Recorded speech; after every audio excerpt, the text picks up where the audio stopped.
Samastipur court campus में शराब mafia पर गोली मारने की घटना को एसपी ने किया खुलासा। बिहार के समस्तीपुर कोर्ट कैंपस में 26 अगस्त को शराब माफिया सह कुख्यात अपराधी प्रभात चौधरी पर गोली मारने की घटना को समस्तीपुर के एसपी विनय तिवारी ने किया खुलासा।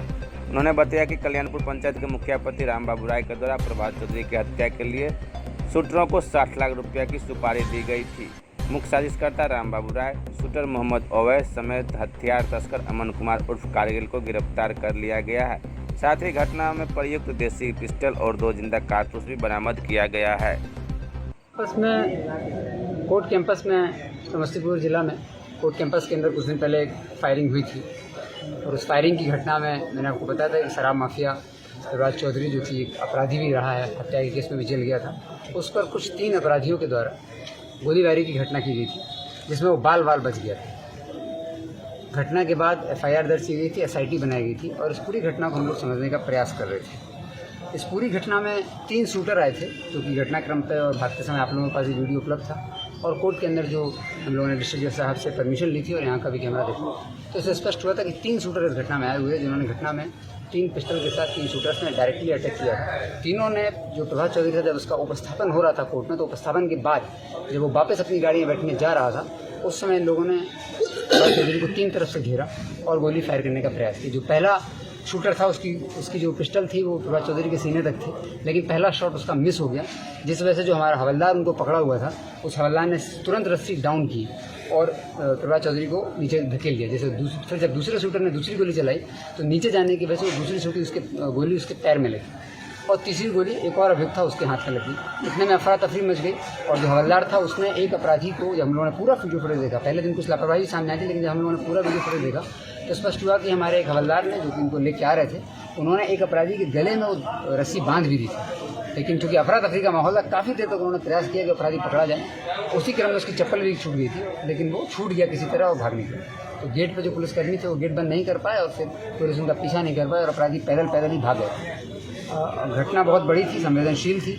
कोर्ट कैंपस के अंदर किसी भी तरह की घटना होती है तो हम लोग बहुत अलर्ट रहते हैं। उसके बाद तुरंत डिस्ट्रिक्ट के साथ एक मीटिंग भी हुई थी। हम लोगों ने यहाँ का जो सिक्योरिटी अपरेटस है उसको सुदृढ़ करने का क्या तरीका हो सकता है उस पर विमर्श किया और उसको भी सुदृढ़ किया था। और इस घटना का अनुसंधान SDPO सदर और DSP हेडक्वार्टर के नेतृत्व में DIU की टीम के साथ कुछ थाना प्रभारियों की भी टीम बनाई गई थी जो कि इस घटना का उद्भेदन कर रही थी। इस घटना का उद्भेदन हो गया है। 3 अभियुक्त इसमें गिरफ्तार कर लिए गए हैं। तीनों के साथ एक पिस्टल भी बरामद कर ली गई है। इस घटना में जो पूरा घटनाक्रम हुआ और पूरा जो हम लोगों को समझ में आया है इसमें जो हुआ है बेसिकली जब हम लोगों ने इस गिरफ्तारी का जब दौर चालू हुआ और उद्भेदन का प्रक्रिया चालू हुई तो 3 स्टेट में हम लोगों ने रेड की है। करीब 30 से 40 संदिग्धों को भी उठाया गया था पिछले 4 दिन के अंदर ही, 3-4 दिन के अंदर ही, और अलग अलग संदिग्धों से पूछताछ हुई। 3 स्टेट में हमारी टीम झारखंड, दिल्ली और बिहार, 3 स्टेट में टीम ने लगातार रेड की और रेड के बाद ये सफलता मिली है। 3 अभियुक्तों को गिरफ्तार किया गया है। जब इस घटना को पूरा समझा गया तो ये घटना जो है वो 3 डायमेंशंस पे हुई थी।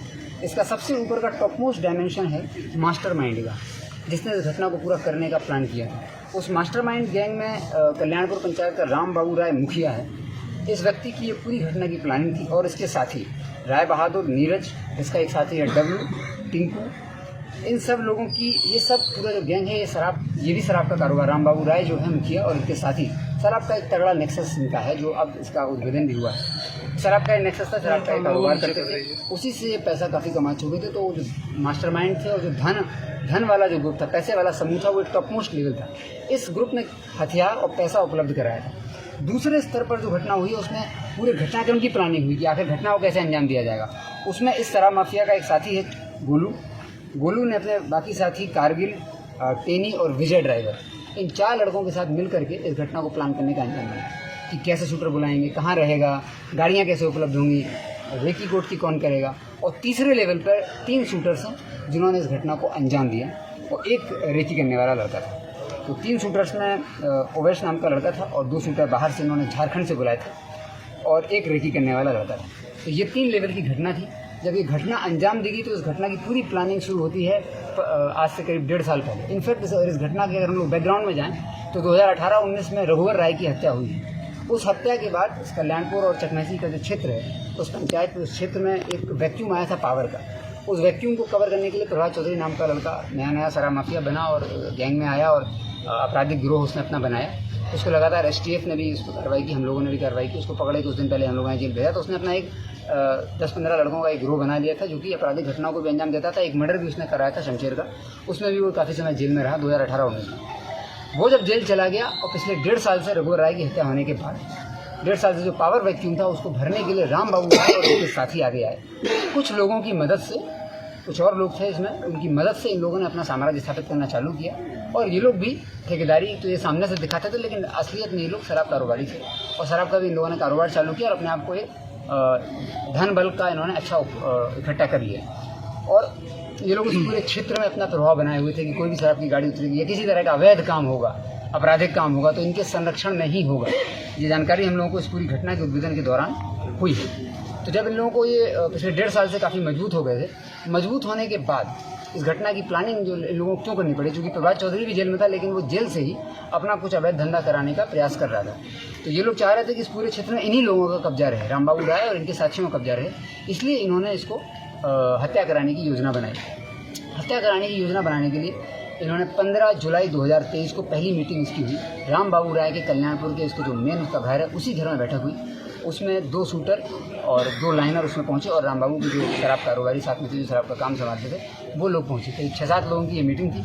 उस मीटिंग में तय हुआ कि घटना कराने की सारी जिम्मेदारी राम बाबू ने अपने साथी गोलू, राम बाबू और डब्लू ने मिल करके अपने साथी गोलू को दी। गोलू जो कि रेपुरा का रहने वाला है, उसको जिम्मेदारी दी गई कि वो शूटर्स को बुलाए और इस घटना को अंजाम दे। इस घटना को करने के लिए 60 लाख की डील हुई थी। 60 लाख रुपए गोलू को मिलने थे, जो कि गोलू अपने अन्य शूटर्स में लेता और स्वयं को लेता।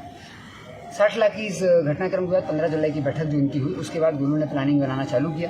गोलू की जो प्लानिंग थी उसके अनुसार उसने पहले सोचा कि 60 लाख का सारा फायदा वही ले ले और उसने अपना एक साथी जो कि ओवैश रहने वाला लड़का है, इन्होंने हम लोग अब सूचना मिली है कि नगर थाना में भी कुछ धर्मपुर के अपराधी थे, उनसे भी इन लोगों ने संपर्क किया था जुलाई माह में, लेकिन वो इनका डील जो है वो फाइनल नहीं हो पाया। जब वो डील फाइनल नहीं हो पाया तो गोलू ने फिर अपने मोहल्ले के, अपने बगल पड़ोसी गांव के ओवैश से संपर्क किया।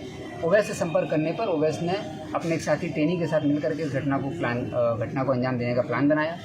इन लोगों ने 3 बार कम से कम कोर्ट में आए ये लोग और घटना करने का प्रयास किया। जुलाई माह से लेकर 25 जुलाई से लेकर के 10 अगस्त तक ये लोग लगातार प्रयास, जब